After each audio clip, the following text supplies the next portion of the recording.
Haleluya, salam damai sejahtera di dalam cinta kasih daripada Bapa kita Tuhan Yesus Kristus. Selamat malam, puji Tuhan. Kalau Bapak Ibu bersama saya dipelihara sama Tuhan, kita dalam keadaan sehat, ini anugerah Tuhan. Kalau kita tetap setia, cinta Yesus, saya cinta Yesus, bisa setia sampai detik ini, anugerah Tuhan. Kemurahan Tuhan bukan karena kita yang baik, bukan, jangan pernah kita bilang baik. Tapi kita adalah orang berdosa. Kebaikan terjadi karena ada Yesus. Kasih terjadi karena Yesus. Tanpa Yesus manusia bejat. Tidak seorang pun manusia yang benar di hadapan Tuhan. Kita bisa menjadi benar karena anugerah Tuhan. Yesus yang membenarkan. Yesus yang melakukan sesuatu yang luar biasa. Kita dibentuk menjadi serupa dengan Tuhan. Dan kita meresponnya, ayo kita sungguh ikut Yesus. Karena cintanya luar biasa Yesus. Pada malam hari kita mau baca Matius 23, 13-36. Kita melihat betapa Yesus memberikan cercaan, teguran yang keras kepada orang Farisi dan ahli Taurat. Demikian juga buat kita semua itu. Supaya kita jangan sampai mereka seperti mereka tidak bisa masuk dalam kerajaan surga kalau tidak bertobat. Nanti kita mau baca. Untuk itu saya Pastor Yakob Rahmat akan menyanyikan pujian ini. Seperti Yesus, kita mau hidup seperti Yesus. Seperti Yesus, amin, haleluya. Itu saja ku minta, amin, haleluya. Dalam jalanku, amin, haleluya, sampai ke surga, amin, haleluya. Saya mau, amin, haleluya, seperti Yesus, amin, haleluya. Dalam kitab Filipi pasal 2 ayat ke-5, demikianlah firman Tuhan. Hendaklah kamu dalam hidupmu bersama menaruh pikiran dan perasaan yang terdapat juga dalam Kristus Yesus. Hidupku mau seperti Yesus. Itu kerinduan kita semua. Hidup seperti Yesus, amin, haleluya. Ya Tuhan punya mula kebesaran dan kejayaan, kehormatan, kemasyuran dan keagungan. Ya segala-galanya ada di langit dan di bumi. Ya Tuhan punya mula kerajaan, dan Engkau yang tertinggi itu melebihi segala-galanya sebagai kepala. Sebab kekayaan dan kemuliaan berasal daripadamu, dan Engkaulah yang berkuasa atas segala-galanya. Dalam tanganmu lah kekuatan dan kejayaan. Dalam tanganmu lah kuasa membesarkan dan mengokohkan segala-galanya. Sekarang ya Allah kami di dalam nama Tuhan Yesus Kristus, kami bersyukur kepadamu dan memuji nama-Mu yang agung itu. Itulah Tuhan Yesus yang aku cintai, Bapa. Tidak ada pribadi lain yang sama seperti Engkau, Bapa. Engkau satu-satunya yang kunjung tinggi. Aku cinta Engkau, Bapa, cinta Yesus sampai selamanya. Oh, haleluya. Bapa, sucikan mulutku mau baca firman-Mu. Sucikan pikiran dan hatiku untuk firman-Mu. Ampunilah segala dosaku, semua salahku. Terima kasih Bapa berfirman malam hari ini. Ku siapkan hatiku untuk menerima firman Tuhan. Dalam nama Tuhan Yesus, kami hamba-Mu sudah berdoa mengucap syukur. Haleluya. Amin, amin. Selamat malam. Sabtu malam hari ini 22 November 2025. Bersyukur kepada Tuhan. Karena Bapak Ibu bersama saya dipelihara sama Tuhan. Ini anugerah Tuhan membawa kita makin cinta, makin mengasihi Tuhan. Sungguh-sungguh karena cintanya Yesus sudah nyata dalam setiap kita. Biar kita mau meresponi, ayo kita mau taat kepada perintah Tuhan. Jangan seperti lihat ini ahli Taurat orang Farisi. Mari kita kembali kepada firman Tuhan. Biar firman Tuhan mengajar kita, Filipi pasal 25, hidup seperti Yesus. Yaitu hendaklah kamu dalam hidup bersama. Penting kebersamaan. Kalau orang egois tidak bisa hidup bersama. Orang hidup bersama, mari kita merendah hati. Baca dari ayat 1 sampai 5. Tapi saya mau ambil ayat yang kelima karena berkaitan dengan menaruh pikiran dan perasaan yang terdapat juga di dalam Kristus Yesus. Amin. To be like Jesus, hidup seperti Yesus, yaitu berkarakter ilahi, hidup di dalam kebenaran firman Tuhan. Amin. Saya mau baca Matius 23 ayat 13 sampai 36. Itu cercaan Yesus, teguran keras dari Yesus kepada orang Farisi ahli Taurat. Demikian firman Tuhan. Celakalah kamu, hai ahli Taurat dan orang Farisi, hai kamu orang-orang munafik, karena kamu menutup pintu-pintu kerajaan surga di depan orang, sebab kamu sendiri tidak masuk dan kami merintang mereka yang berusaha untuk masuk. Ini jadi jelas orang Farisi ahli Taurat tidak bisa masuk dalam kerajaan surga kalau dia tidak bertobat, ya. Dia memang banyak merintangi kita Yesus, mengajar orang, tapi dia tidak melakukan firman Tuhan. Ya jelas. Jadi kalau orang tidak bertobat, hidupnya tidak menjadi pelaku firman, tidak bisa masuk di dalam kerajaan surga. Ayat 14. Celaka kamu, hai ahli Taurat dan orang Farisi, hai kamu orang munafik, sebab kamu menelan rumah janda-janda, sedang kamu melabi mata orang dengan doa panjang-panjang.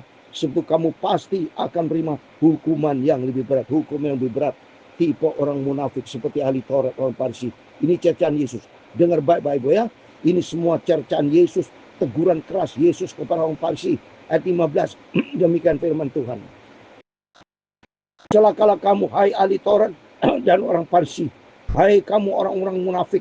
Sebab kamu mengarungi lautan dan menjelajah daratan untuk mentobatkan satu orang saja menjadi penganut agamamu, dan sudah ia bertobat kamu menjadikan dia orang neraka yang 2 kali lebih jahat daripada kamu sendiri. Coba ini saudara, itulah ajaran ahli Taurat orang Farisi, ditegur keras sama Tuhan Yesus, ya.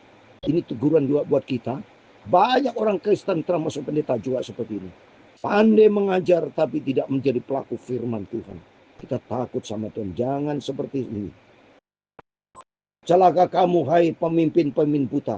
Jadi orang Farisi disebut yang celaka, ya, pemimpin buta, ya, munafik. Itu orang-orang Farisi itu, ya. Ini pemimpin disebut orang buta yang berkata, bersumpah demi bait suci, sumpah itu tidak sah, tapi bersumpah demi emas bait suci, sumpah itu mengikat. Ini ajaran orang Farisi ahli Taurat, ya. Ditegur sama Tuhan, hai kamu orang bodoh. Jadi bodoh itu, ya, orang Farisi ahli Taurat. Dan disebut orang buta, apakah yang kamu lebih penting, emas atau bait suci yang menguduskan emas itu? Bersumpah demi mezbah, sumpah itu tidak sah, tapi bersumpah demi persembahan yang ada di atasnya, sumpah itu mengikat. Ini aturan-aturan ahli Taurat maksud saya.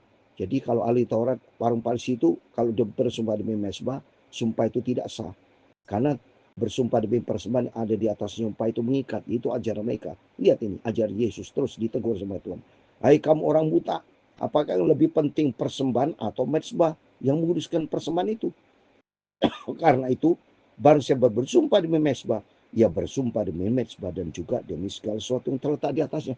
Jadi merupakan satu rantaian, saudara. Mezbah dan persembahan itu menjadi satu. Tapi kalau orang Farisi mengajar mezbah, persembahan itu nggak benar itu, ya, ajaran orang Farisi. Jadi kita orang Kristen sama, iman dan perbuatan harus menjadi satu. Kalau percaya kepada Tuhan, perbuatan kita harus benar, menjadi pelaku firman. Banyak orang Kristen hanya percaya tapi tidak menjadi pelaku firman. Satu paket Bapak Ibu, ya. Jadi beriman kepada Tuhan dan taat kepada firman Tuhan, yaitu menjadi pelaku firman Tuhan. Ditegur keras sama Tuhan. Ayat 21.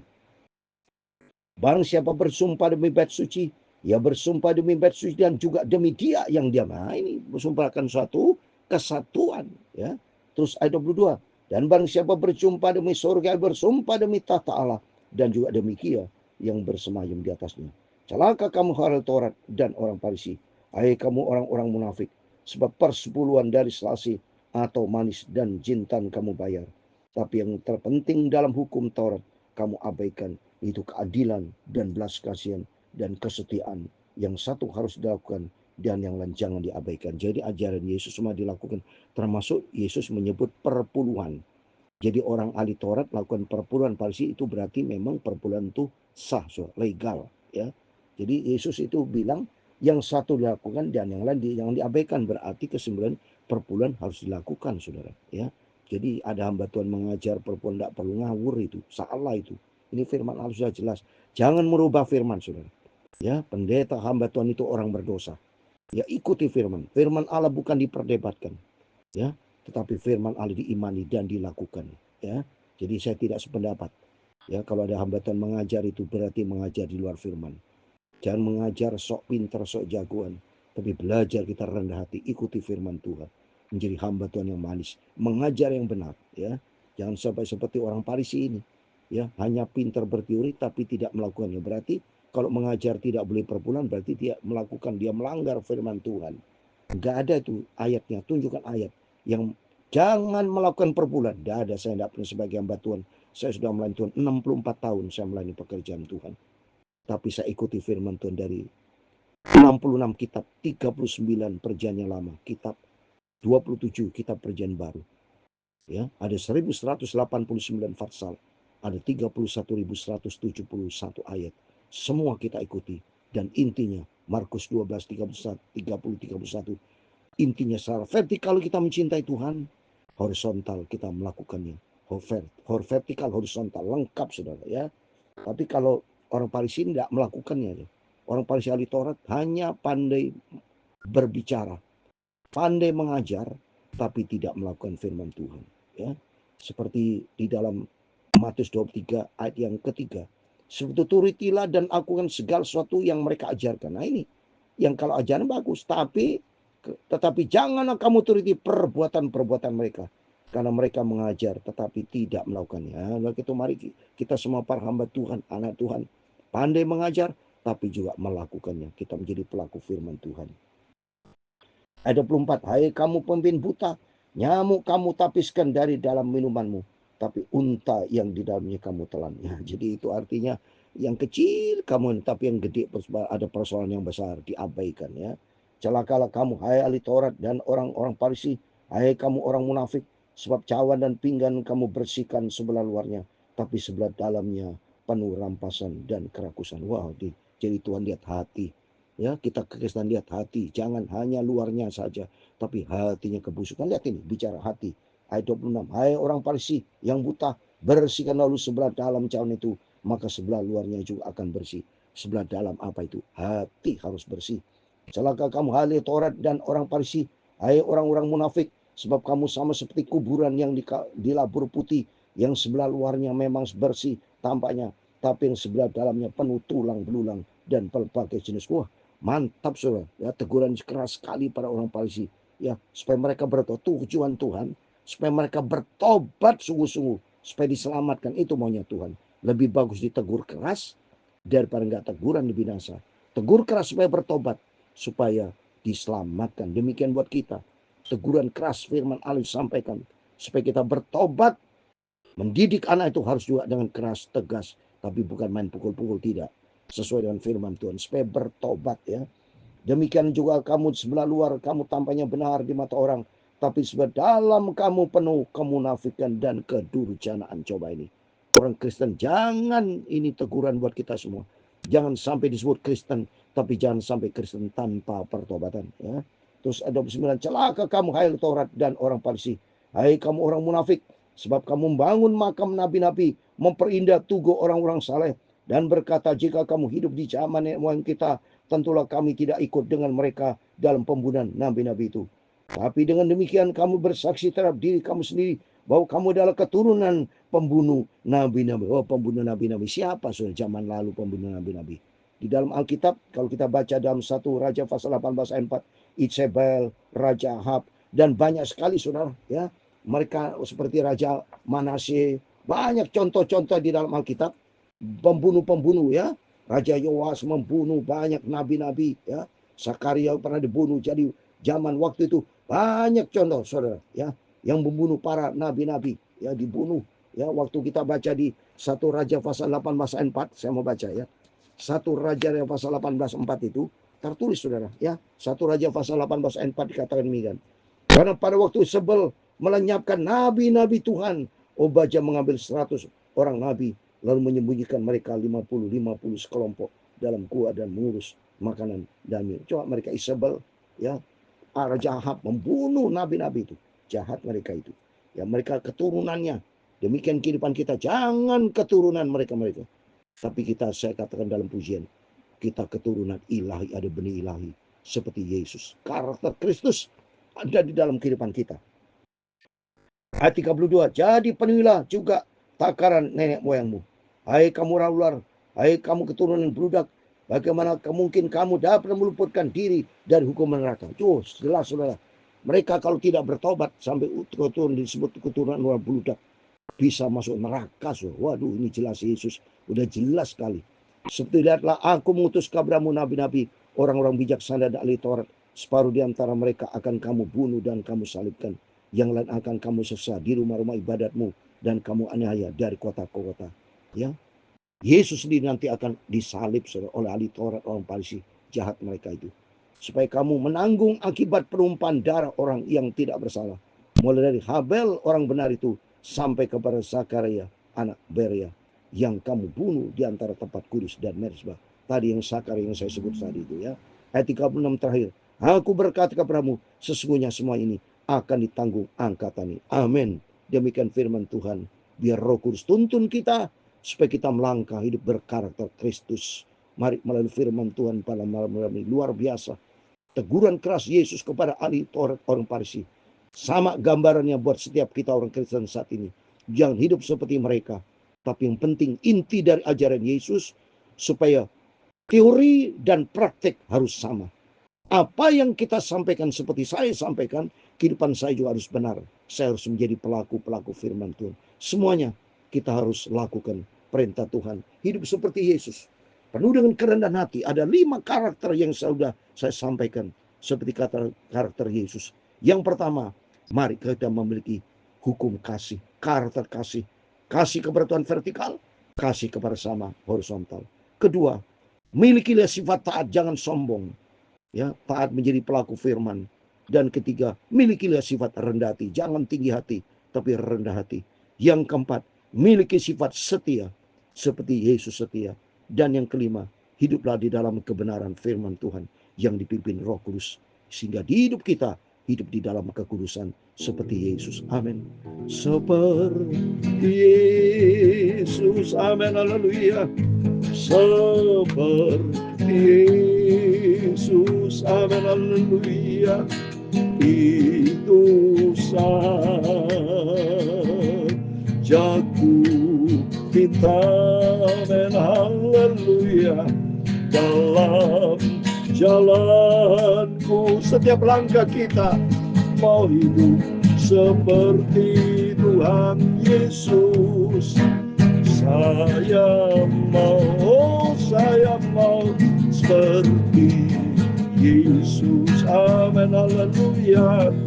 Tuhan memberkati engkau dan melindungi engkau. Tuhan menyinari engkau dengan wajahnya dan memberi engkau kasih karunia.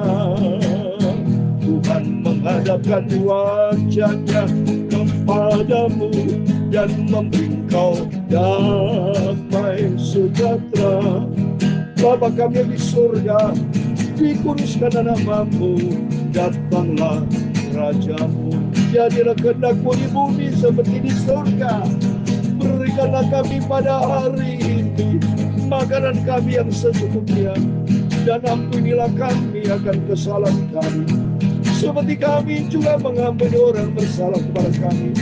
Dan jangan membawa kami ke dalam pencobaan, tetapi lepaskanlah kami daripada yang jahat, karena Engkaulah yang mempunyai kerajaan dan kuasa dan kemuliaan sampai selama-lamanya. Amin, amin. Selamat malam.